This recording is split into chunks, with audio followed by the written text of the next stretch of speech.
The village of Stiffkey can be found in North Norfolk, between Wells and Blakeney, a tiny community nestled among the tidal marshes along the river Stiffkey.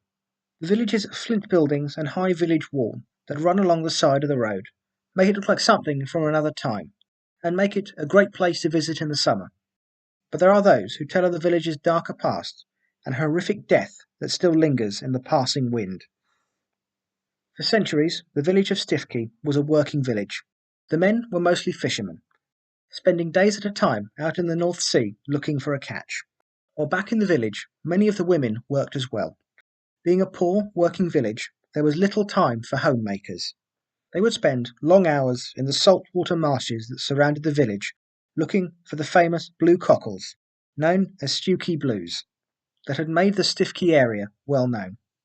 The women grew up fast and they grew up tough, expecting to spend much of their lives out in the marshes, in the freezing cold of winter and the baking hot of summer, up to their knees in deep mud, risking their lives if the tide came in faster than expected, leading to many locals referring to them as Amazons after the Greek myth.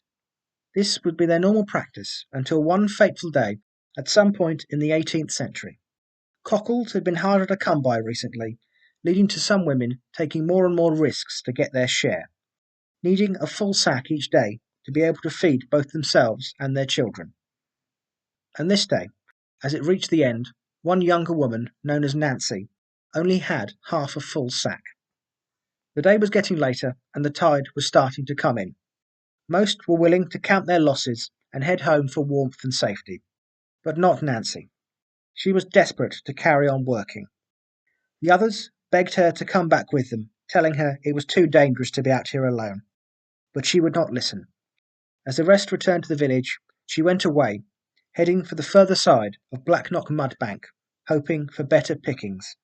She would work up there alone for some time, before she began to realise exactly how much of a mistake she had made. Coming to her senses, she decided to return home.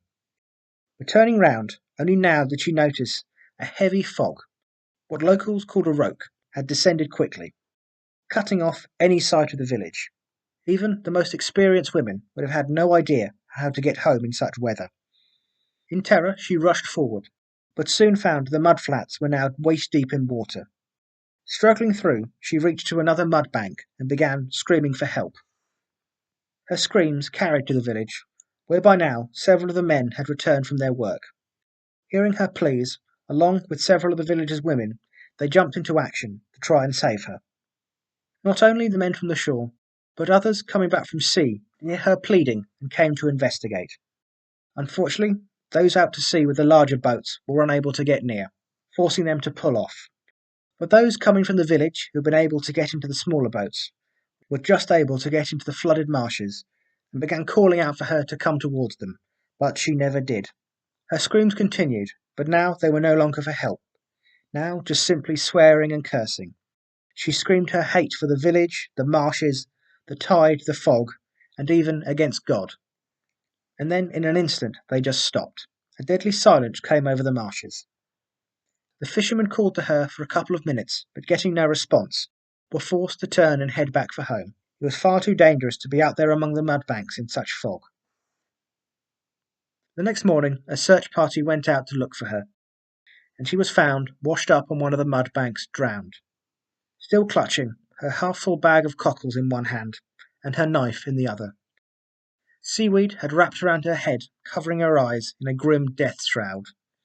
They brought her back to land, removing the seaweed, and found her eyes were still open, frozen in terror of her final moments.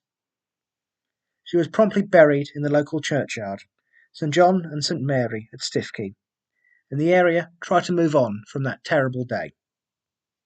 But something would not let them move on, or forget. On heavy, foggy nights, her scream and curses are said to still echo from the darkness, just as they did that night, keeping many in their homes out of fear of hearing it.